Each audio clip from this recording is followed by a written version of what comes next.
It's a dinner bell for giant crocs. The others follow quickly, using branches as catapults and their weight for momentum.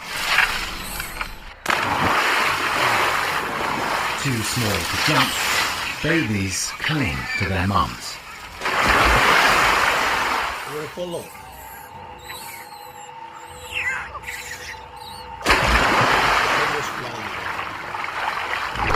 With webbed hands and feet, they're good swimmers.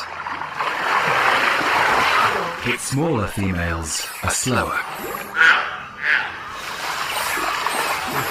The croc will go hungry this time. Dad knows he's done his job. His whole family is safe.